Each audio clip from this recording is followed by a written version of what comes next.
n'était pas du tout propice à l'immigration. Pourquoi retenir pour la phase finale de la carrière? Vous reprenez ce que j'ai dit. Première chose, donc la qualité individuelle. Deuxième chose, la complémentarité dans le groupe. Et la troisième chose, la capacité du joueur à se rendre dans le groupe. Je pense que Fouad fait partie, justement, dans le choix, répond à ces trois critères. Bonjour tout le monde. Coach, s'il vous plaît, quel est l'objectif fixé par la fédération? L'objectif? Oui. Par rapport à la CAN. Moi, l'objectif, c'est de gagner les matchs. C'est pas nouveau ce que je dis. Voilà, c'est déjà gagner les premiers matchs contre l'Afrique du Sud, se qualifier pour le second tour. Après, après continuer. Et puis après, je pense que si. Et ça, c'est pas. Je pense que les 16 équipes sont dans le même cas. C'est-à-dire qu'au début d'une compétition, si on n'a pas l'ambition de la gagner, c'est une faute professionnelle. Donc il n'y a pas d'objectif fixé. Ça, c'est l'objectif fixé, c'est, je vous dis, c'est de gagner tous les matchs. Donc, c'est de se qualifier. Et puis, merci. Pour moi. C'est un match. Comment? Si vous perdez un match. Si je perds les matchs? Vous avez raté la Oui, mais c'est du sport. Donc, je pense qu'il ne faut jamais oublier. Si on croit qu'on ne peut jamais perdre, on ne se met pas dans les meilleures conditions pour gagner. Coach, bonjour, Mohamed Abarkan, journaliste à DLTV. J'aimerais juste me poser une question, j'aimerais tirer dans le même sens que mon collègue, je crois, de Radio France. Et si on écoute pas mal d'experts de foot, pas mal de personnalités sportives, on a l'impression que l'Algérie a déjà remporté la Coupe d'Afrique avant même de l'entamer. Est-ce que vous ne craignez pas cette pression, surtout que la majorité des joueurs, c'est des hobbies dans cette Coupe d'Afrique, si excepté peut-être les Halish, les Boukela, les autres à 70%, c'est des joueurs novices. Et est-ce que vous faites un travail dans ce sens, écarter un peu la pression de ces joueurs? Et une deuxième question qui s'adresse à vous, coach, sur le plan personnel. Quelle est votre ambition personnelle de votre passage à la tête de la sélection algérienne? Merci. Oui, vous savez, bon, les observateurs nous placent généralement comme favoris. Enfin, ça, c'est pas. Comme je le disais tout à l'heure, c'est.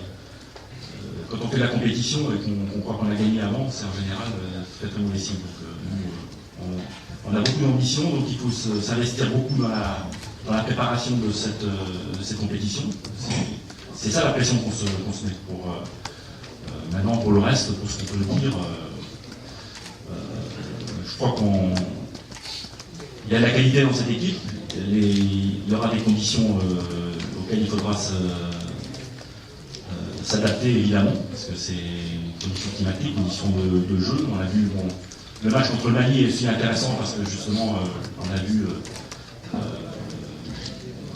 les difficultés qu'on sera peut-être amené à rencontrer. Voilà. Donc, on fait abstraction pour nous du jugement des autres. Et par contre, c'est évidemment le groupe il est ambitieux, il a envie de gagner, il a envie parce que c'est une génération qui n'a pas encore gagné, donc là on a l'occasion de faire quelque chose. On sait très bien que déjà dans la poule, il y a aussi 3 adversaires de qualité, et ce serait manquer de respect aussi à nos adversaires que de croire que ça va être facile et qu'ils va se présenter sur le terrain pour gagner. Donc voilà, la pression, on l'assumera, c'est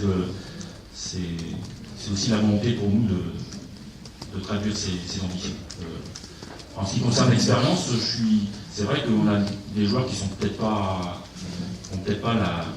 l'expérience de l'Afrique. Je crois que dans les qualifications, on a pu quand même aller à l'extérieur.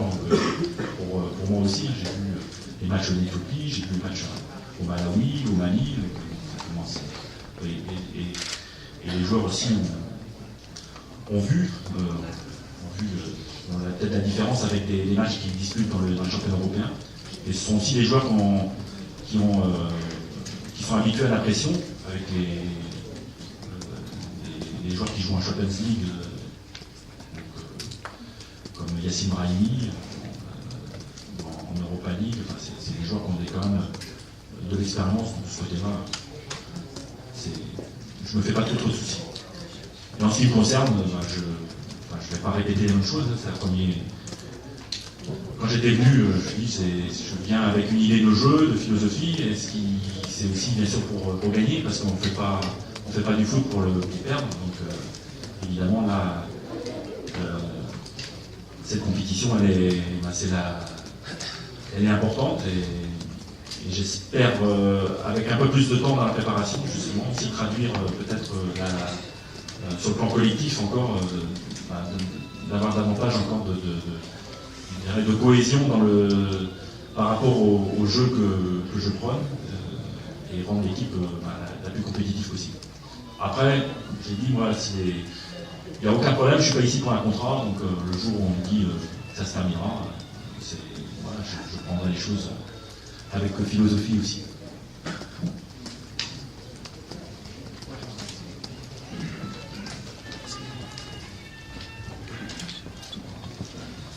Coach, on voudrait savoir ce qui s'est passé réellement avec Nabil Rias, puisque beaucoup d'informations font état d'une certaine colère du joueur n'ayant pas accepté le banc de touche. Merci. Il y a des choses qui se passent que je n'ai pas dévoilées ici.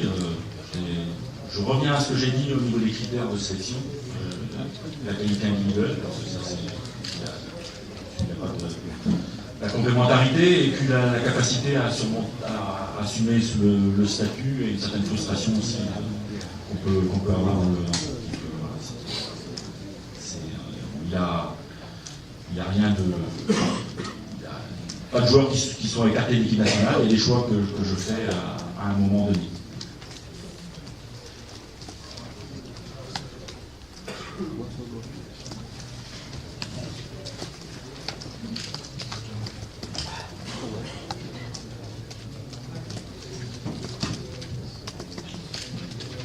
Fidji quotidien Stade Toulouse. Coach, un seul match amical contre la Tunisie le 11 janvier prochain. Est-ce que vous pensez que ce sera suffisant pour préparer une CAN et peut-être un qualif? Je vous dis, je ne vois pas comment on pourrait faire mieux. Parce que si vous voulez travailler en entraînement, vous ne pouvez pas faire deux matchs. Alors après, chacun a sa méthode de travail, je ne veux pas. Mais en ce qui me concerne, vous savez, le travail tactique, il se fait au quotidien. Donc les oppositions, elles seront au quotidien. Et je vous dis, il vaut mieux faire un match qui soit dans des conditions optimales plutôt que de faire des matchs tous les 2 ou 3 jours. Le travail tactique qui sera quotidien, voire bi-quotidien. Alors peut-être que le public voit simplement les matchs, mais il y aura un travail qui sera peut-être même plus profitable à l'entraînement que dans les matchs. Donc en ce qui me concerne, ça ne pouvait pas être autrement.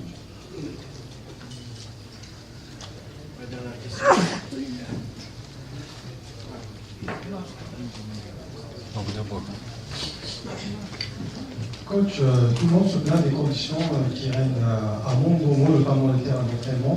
Et nous sommes concernés par les 2 premiers matchs contre l'Afrique du Sud, le Sénégal évidemment, et même l'entraînement du Sénégal à Niger a critiqué dernièrement les terrains d'entraînement. Donc vous, comment vous avez fait pour pallier justement à ces handicaps, notamment ce que vous avez, par rapport à votre staff, vous avez établi un travail spécifique là-bas à Mongomo en affrontant les 2 premiers adversaires des à la CAN? Non, c'est pour ça que je vous ai dit, dans le choix de la préparation, on a choisi de rester le plus tard possible ici, pour avoir des conditions d'entraînement qui soient les meilleures, sachant que là-bas, quand on sera là-bas, ce sera effectivement difficile. Donc la qualité des entraînements en pâtira forcément. Donc les 4 jours sont quand même nécessaires pour une acclimatation, notamment sur le plan climatique et au niveau de l'environnement. Et effectivement, les 3 derniers jours en termes d'entraînement seront certainement plus difficiles. Après, on peut pas. On est logé à la même enseigne que nos adversaires et bon, je pense qu'il y a un terrain d'entraînement, il y aura des tirages au sort pour les horaires. C'est vrai que c'est une adaptation un petit peu particulière. On a essayé de trouver la formule qui soit la plus plus intelligente.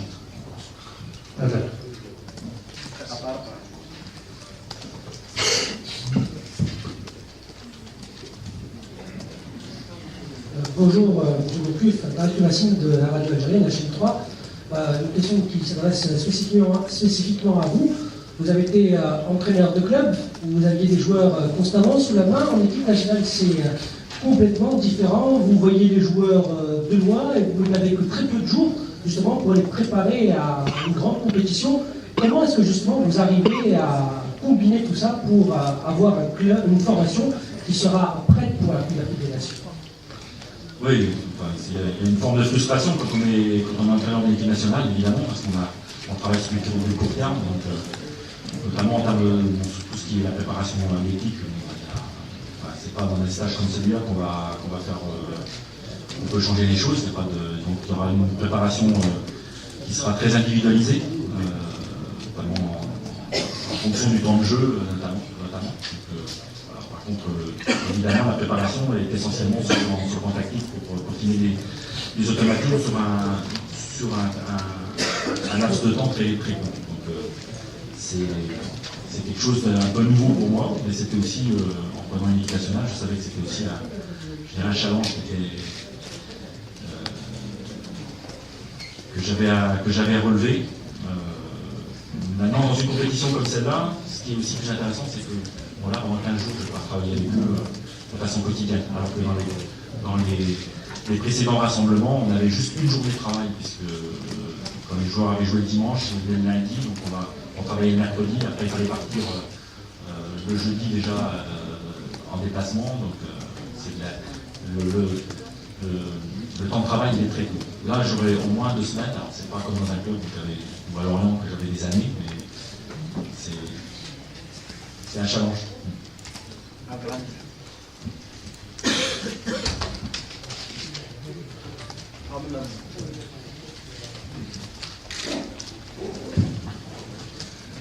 Coach, comme par hasard, ça fait depuis quelques années pour cette équipe nationale, la veille d'une compétition importante ou bien d'un match officiel, c'est toujours le poste du gardien. Maintenant, concernant RS Baudry, qui est en compétition depuis normalement plus d'un mois, comment la forme de Baudry, est-ce que vous êtes optimiste qu'il sera prêt le jour J? Alors en ce qui concerne le Raïs, c'est vrai qu'il a ça fait 2 mois qu'il n'a pas fait compétition. Ce qu'il faut savoir, c'est qu'il a fait une préparation en France déjà dans un premier temps avec Michael Boni. Ensuite, ils sont allés aux États-Unis se préparer pendant 3 semaines au mois de décembre. Et donc ils sont revenus la semaine dernière en France pour faire 4 entraînements. Alors, sur le plan athlétique, il n'y a pas de problème. Sur le plan physique, Raïs est opérationnel. Il a fait un travail spécifique. Après, évidemment, les repères dans le match peuvent lui manquer, même s'il a fait il a participé notamment en France à des matchs d'entraînement. C'est effectivement la crainte qu'on peut avoir, c'est un manque de repères dans le match.